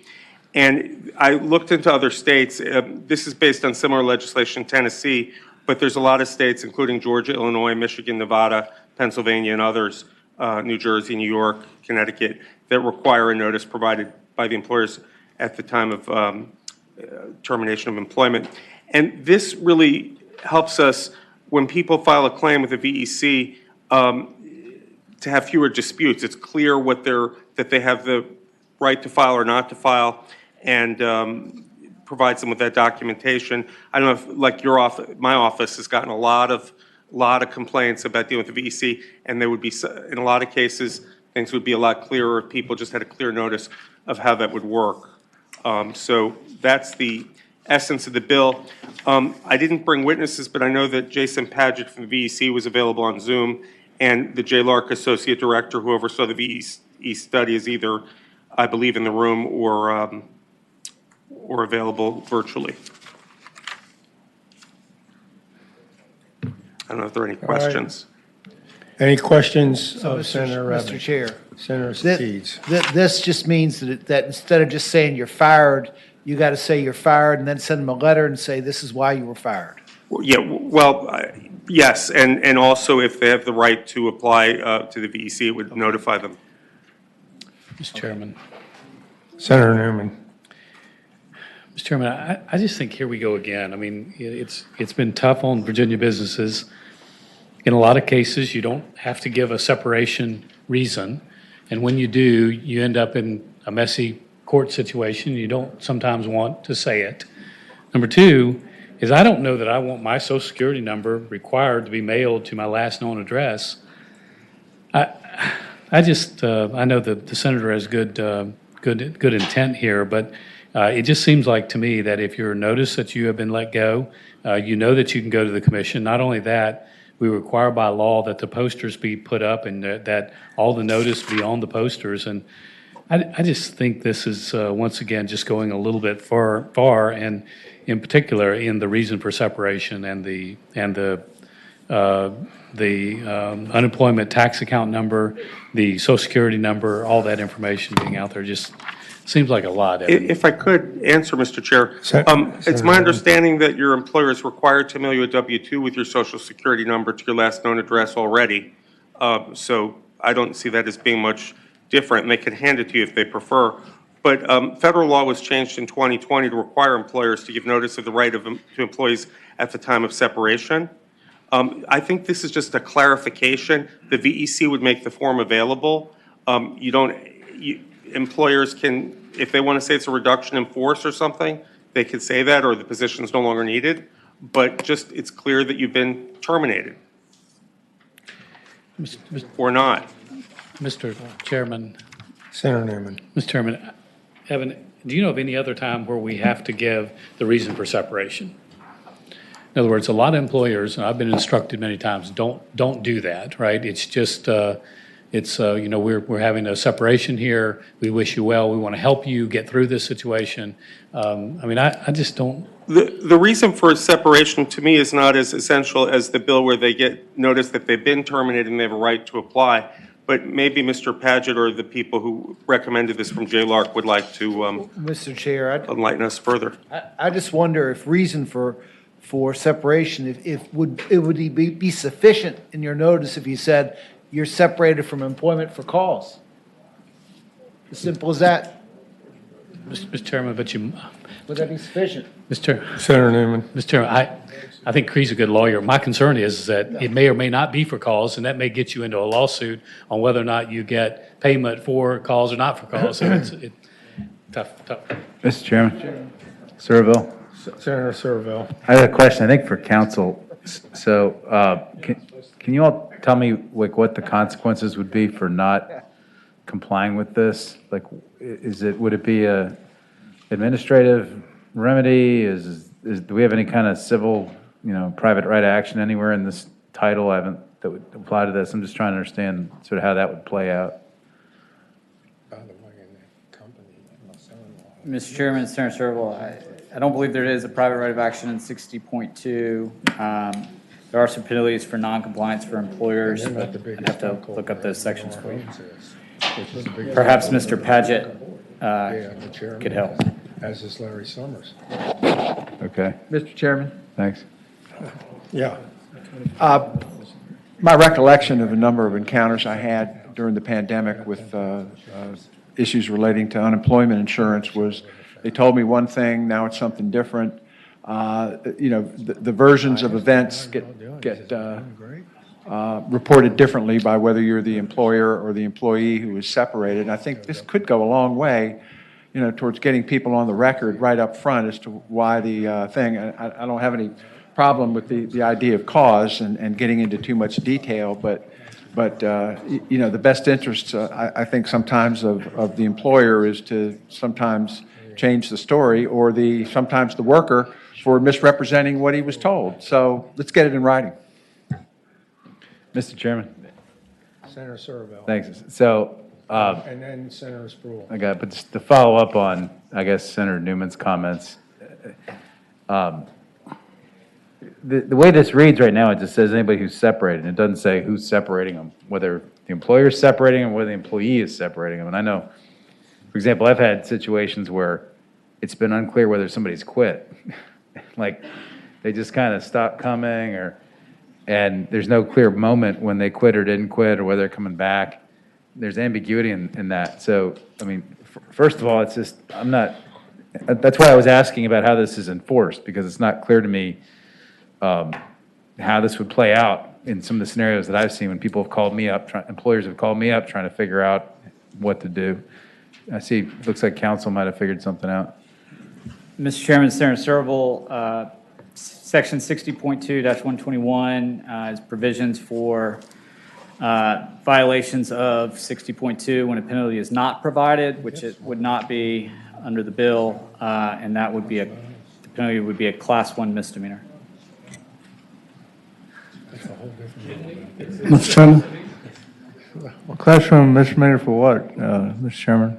Wait a minute. What's the, I didn't get it. Senator Edwards. You just can cut What's one. the class Oh, one? wait, whoa, Senator Edwards, hold on. Senator Sproul is next. He can finish, Mr. Chairman. He can finish. Okay, go ahead. I just understood, Mr. Stevens, is the class one misdemeanor for what? I didn't get that. Any person who willfully violates any provision of 60.2 or any valid rule or regulation promulgated pursuant to it for which a penalty is not provided shall be guilty of a Class 1 misdemeanor. Each day that such violation continues shall be deemed to be a separate offense.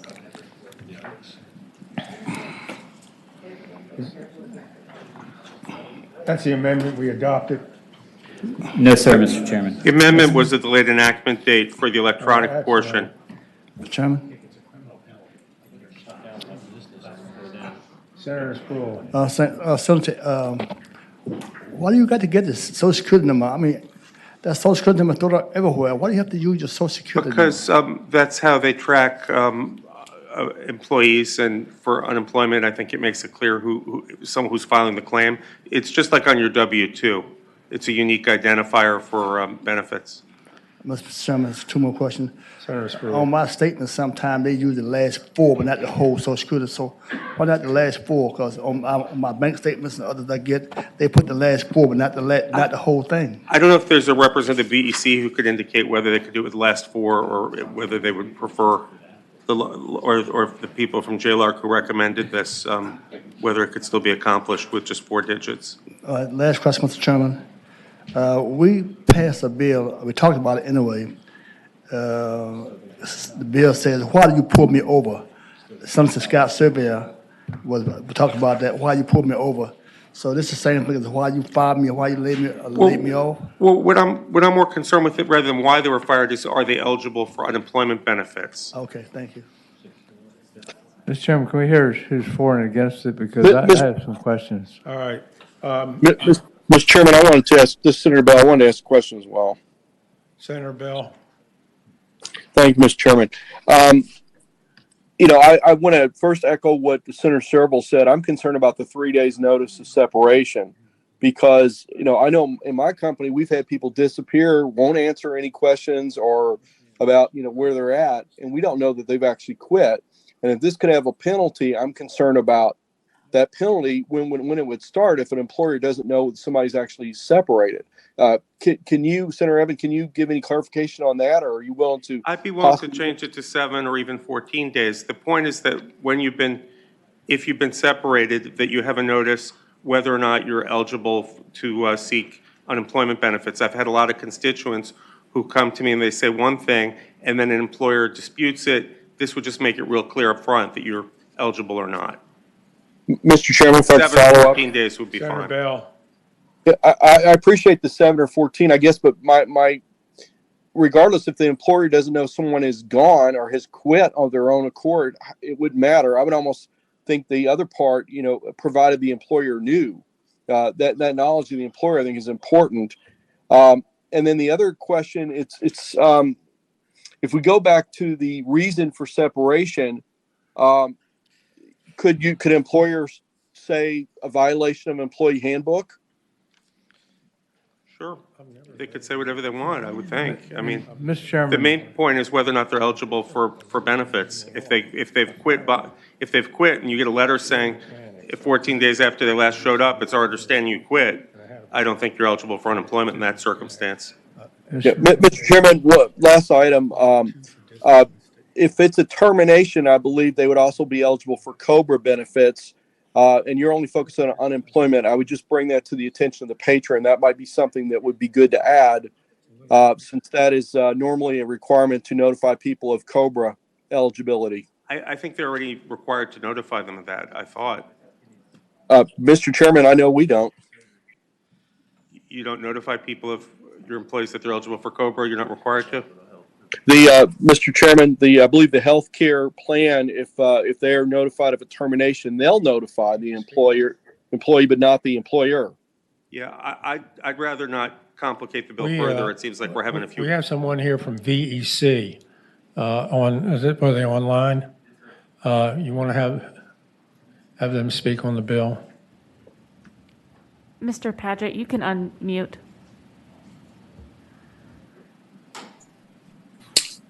Mr. Chairman, Jason Paget, VEC. The requirement for the notice, just the notice, comes from the emergency administrative grants from the CARES Act, and that was just information on the individual's right to apply for unemployment compensation. Okay. I'm not sure if there's additional question. We need to wrap this up. Either you want to carry it over for a week? Yeah, why don't we take it by for the week, and I'll see if we can answer some of the objections. All right. Thank All you. right, without objection, bye for the week. All right. Next is Senator Obenshain, you have 374. Yes, Mr. Chairman, simple little bill. I'm sure that little controversy over this. It simply repeals the project labor agreement provision that we adopted last year, the prevailing wage provisions we adopted last year, and the public sector collective bargaining provisions we adopted last year. Like I said, simple little bill. The effect of these legislative changes that I'm seeking to undo is that really we've thrown open the doors for large out-of-state union contractors to come in and take jobs and opportunities away from Virginia contractors, Virginia employees. It deprives us of the benefit of our right-to-work status. The collective bargaining in jurisdictions that have adopted it have found that the administrative costs are much higher than anticipated, running into the millions of dollars. And Mr. Chairman, this is a pro-jobs, pro-Virginia, pro-individual liberty, pro-Virginian piece of legislation. I would hope that it would be the pleasure of the committee to move this forward. Move to report, Mr. Chairman. Second. All right, there's a motion and a second. Is there a substitute motion? Motion to PBI. All right. The substitute motion is before us. All those in favor of PBI 370, SB 374, vote aye. All those opposed, nay. Senator Bell, how do you vote? Aye. All right. 374 is PBI. Ayes Okay. 12, noes 3. All right. Next is Senator Barker. You have 524. Yes, Mr. Chairman. 524 deals with the prevailing wage issue at the state level for public works contracts. There was legislation that was passed in 2020 establishing a Virginia state law dealing with prevailing wage.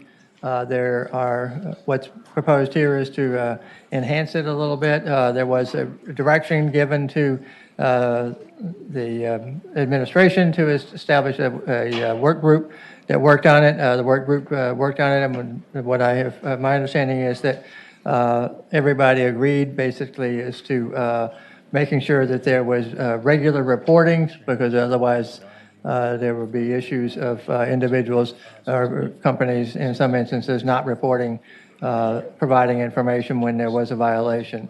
What was agreed upon was required monthly certification, and among the things that were there would be to provide the information every month, within 30 days of the end of the month, and also to move forward with the posting of hourly rates for each employee category there. So what this does is move this issue forward a little more, and provides for penalties that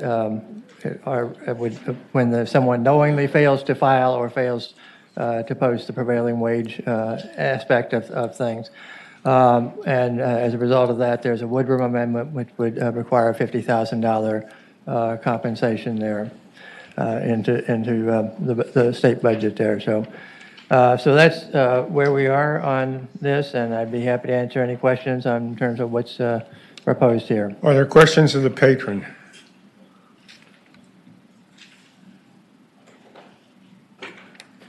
All right.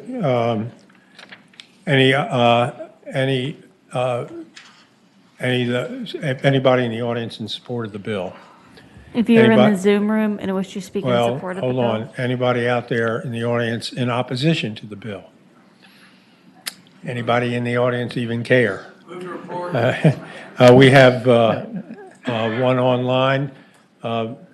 Ms. Rogers, just go ahead and introduce yourself and then whether you support or you're opposed. Hello? Hi, I'm so sorry. I was just asked to join as a panelist. I'm actually here for SB 374 that just got skipped over for asking us if we were.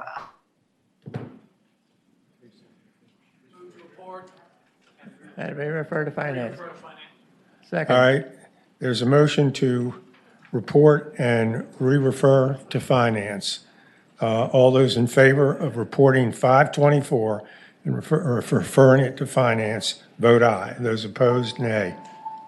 Senator Bell, how do you vote? Senator, Aye. That's what they put in there, so. ayes 12, noes 3. Bill is reported and referred to finance. Senator Obenshain, 721.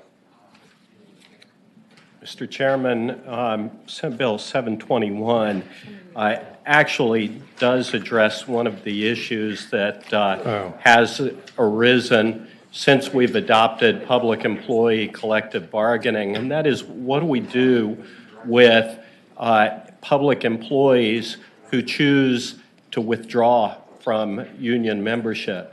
And what this bill does is it permits employees choice and allows them to stop having union dues withdrawn from their paychecks in the event that they choose not to participate. We've touted this as a choice, and this is pro-worker, pro-employee, and if the union's delivering, they're going to be able to collect these dues, but it's just fundamentally wrong to collect dues from somebody who's not a member. I didn't think they did that, do you? Is anybody aware where people aren't members of the union in Virginia and they're collecting dues anyway? Yes, sir. Hi, Mr. Chairman. I'm Shane Riddle. I'm with the VEA. Pardon? I'm with the VEA. I'm Shane Riddle. I'm with the VEA, the Virginia Association of Education Association. This doesn't happen. Good. So, I mean, that's called agency fee. It just doesn't happen. It doesn't matter whether you have a collective bargaining agreement or not. It just doesn't happen. Employees that join the union, they can send a card to their employers saying, I don't want to be in the union, and they stop. That's, I mean, All right. I don't know of anywhere that it happens. No, I So, agree. All right. Any questions of the patron from the committee? All right. Anyone else in the audience in favor or in opposition? Anyone at home? If you are in the Zoom room and wish to speak in regards to this bill, please raise your hand electronically now. Mr. All Chairman, right. there are multiple speakers. Bills before us. Hold on. Oh, okay. Vic Nichols. State whether you're for it or against it.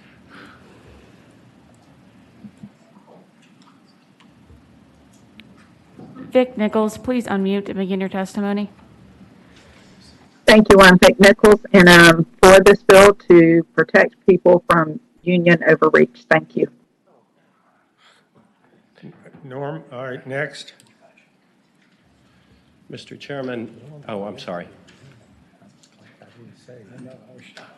Norm Hall, please unmute and begin your testimony.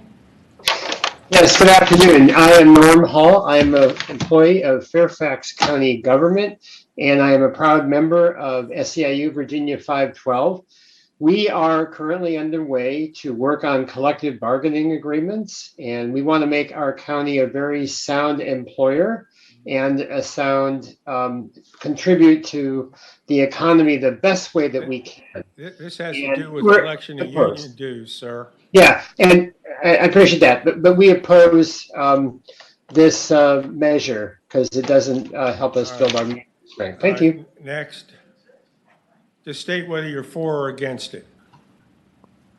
Reagan Davis, please unmute and begin your testimony. Good afternoon. My name is Reagan Davis from the city of Chesapeake, public school educator and proud member of the Virginia Education Association. I stand with my fellow members of the Virginia Education Association in opposition of Senate Bill 721. Thank you. David Broder, please unmute and begin your testimony. Thank you very much. David Broder with SEIU. We stand with my labor family in opposing this bill. It seeks to solve a problem that does not exist, and its real intention is to weaken the ability of working people to bargain for a better future. Thank you. Joe Mirabel, please unmute and begin your testimony. Hi, my name is Joe Mirabile with Virginia Professional Firefighters. I rise in opposition to this bill. What the senator is describing is the current state of affairs. Any member of a labor union in the state of Virginia can quit at any time and shut off their union dues. It's also federally illegal to be forced into a union, which is the federal case Janus versus AFSCME. Essentially, right to work isn't going anywhere. Thank you. Mr. Vincent- Let them finish. Oh, I'm sorry. Vincent Vernicio, please unmute and begin your testimony. Hi, I'm Vincent Verduccio. Thank you for giving me the opportunity to testify. I'm here on behalf of the Thomas Jefferson Institute. We rise in support of the bill. It is the law. It is Virginia's right to work law. It is the law of the First Amendment, Janus versus AFSCME. All this bill is doing is informing employees about their rights. It is not a problem yet, but it soon will be because many local ordinances are allowing unions to lock employees into paying up to a year. This would simply say those local ordinances cannot allow it. So the problem will be coming soon. It is the law. It is simply informing employees of their rights. Thank you. Calvin Thompson, please unmute and begin your testimony. I'm going to cut this off. Hi, yes, my name is Calvin Thompson. I'm a City of Norfolk employee, Equipment Operator 3, and I am opposing this bill. Okay, thank you. Next. Sandy Sullivan, please unmute and begin your testimony. Good afternoon. My name is Sandy Sullivan, and I'm opposed to the bill. I stand with educators, students, and our community to improve student learning conditions, educator working conditions, and Virginia communities. Okay, just two more and then we're finished. Kathleen Slide, please unmute and begin your testimony.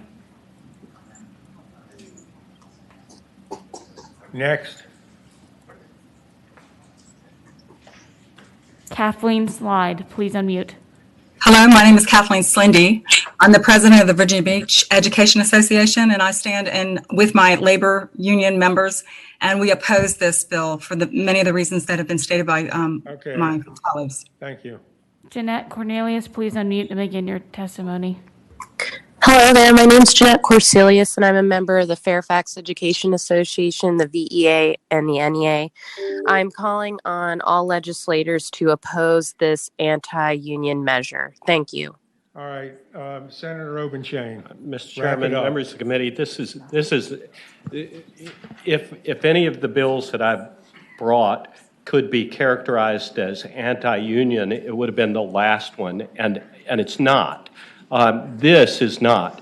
This is intended to make it clear that this is not a practice you can engage in. If somebody opts out of the labor union, they ought not have to pay their dues. And you heard the testimony that some of the ordinances are requiring dues to be paid for a year. And that's just not appropriate.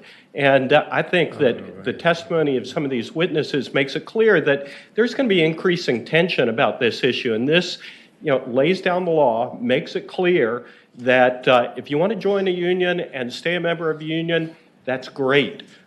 Continue to have your union dues paid. But if you don't, let's not fight about it. Let's make sure that these rules are codified and that there's no confusion. All right, bills before us. Move to report. Substitute motion? Second. Is there a second? Second. All right, there's a motion and a second to PBI. All those in favor of passing it by definitely vote aye. Those opposed, nay. Senator Bell, how do you vote? Aye. All right. Ayes The 12, bill noes is- 3. The bill is PBI 12-3. All right. Let's see, Senator Bell, this is by for the day. Senator Lewis, you have 496. Yes, sir, Mr. Chairman. Mr. Chairman, Senate Bill 496 seeks to separate out guarantee agencies from student loan servicers in the legislation that we passed in the 2020 session dealing with student loan debt and student loan servicing, debt servicing. So currently, student loan the guarantee agencies do not hold accounts, they do not receive payments, they don't process payments.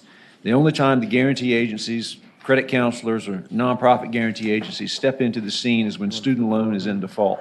And what they do is counsel the debtor and try to get the loan current and keep them from slipping back into default. Nationwide, guarantee agencies have saved about $2 billion in student debt from going into default. Currently, there is a preemption which requires that they be regulated by federal law. So in reality, the current statute that we have crosses the line because into the federal preemption area there, because the feds also have preemptive right to organize to regulate those. So that's what the bill does, and we have Dan Fisher here, Mr. Chairman, to testify as to the bill. Yes. Before you start, any questions by the committee members? All right, go ahead, sir. Identify yourself. Good afternoon, Mr. Chairman, members of the committee. My name is Dan Fisher. I'm the president of Educational Credit Management Corporation. ECMC is a nonprofit guarantee agency. We're one of 18 federally chartered state and federal guarantee agencies across the country. We are also the designated guarantee agency for the Commonwealth of Virginia, and we have been so for 25 years. We greatly appreciate Senator Lewis bringing this important issue forward. In our capacity as the guarantee agency for the Commonwealth, we provide colleges and universities with support for students through a variety of work related to our public charity mission, including college access, financial literacy, scholarship assistance, and default prevention counseling. We're a partner to the 5 Virginia historically black colleges and universities where we provide administrative and student support services at no cost to the institutions and their students. This bill makes a small but important change to current law in which guarantee agencies and other nonprofit organizations that provide only default prevention counseling and do not otherwise service loans are included in the definition of student loan servicing. This definition is critical because a guarantee agency does not service student loans. We do not receive payments or apply payments. We do not maintain account records. We cannot provide the borrower with access from that student loan servicing system because we simply do not have access to that. Amending this language to replace the or with an and still preserves the regulation of student loan servicers by capturing all servicers, but again, it excludes guarantee agencies like ECMC and the other 17 federally chartered guarantee agencies across the country, as well as other credit counselors. So the American Federation of Teachers debt clinics, student law school debt clinics, consumer credit counseling agencies, all of those other organizations that provide default prevention services would be excluded from this as well. Thank you. Okay. Any questions? Mr. Chairman, I had one question for him. Senator Surville. Am I correct in that, over here? Oh. Sorry, the mask is confusing. So, am I correct that Virginia is the only state that has this type of regulation in it? Yeah, Mr. Chairman, in response to the Senator's question, yes, there are about 24 other states that have Student Loan Servicing Act, and all of the other states exclude guarantee agencies from the definition of servicers for the reasons I indicated earlier. Okay. Thanks. All right, motion and a second to report. All those in favor of reporting 496, say aye. Vote aye. Senator Bell, how do you vote? Aye. Okay. Ayes 15, no 0. 15-0. All right, the last bill, Senator Pillion had, you wanted, you were going to present the bill? Yes, sir, I'll be happy to. Okay. Mr. Chairman, members of the committee, Christy Morton with the Virginia Economic Development Partnership. This is Senate Bill 595, which Senator Pillion is carrying for us. It is for a nitrile glove manufacturing training program. What the bill would do is codify the supplemental funding needed for the Virginia Talent Accelerator Program at the Virginia Economic Development Partnership. To specifically support the workforce development needs of this project. The project is a nitrile glove manufacturer in Wythe County. This was an MEI Commission approved project in October and was announced recently or right after that committee meeting. The company will invest $714 million in the facility, the manufacturing facility in Wythe, and will create nearly 2,500 jobs. So it's a very exciting project for Southwest Virginia and for the Commonwealth. It does represent a reshoring of some of the PPE type of equipment that I know we've all experienced a shortage of in recent years. And so that's the basis for the bill is basically just to set up the process by which funding can flow to the Virginia Talent Accelerator Program to help train these 2,500 workers for this project. All right, any questions? Senator Newman. Mr. Chairman, this goes upstairs. You basically, either we fund it or we don't fund it. Is that right? It's just the mechanism by which we do it. Is that correct? Yes, sir. That's what the bill would provide. Because the funding for the program would be beyond the two-year biennium, Right. the bill needs to lay that out. Yes, sir. Mr. Chairman, I move the report. Move. All right. Second. There's a motion and a second to report Senate Bill 595 and refer to finance. Thank you. All those in favor, vote aye. Thank you, Mr. Chairman. Opposed, nay. Senator Bell, how do you vote? Aye. Ayes 15, no zero. Okay, there's no other business but Senator Spruill. And then after Senator Spruill's subcommittee, Senator Servell's labor subcommittee.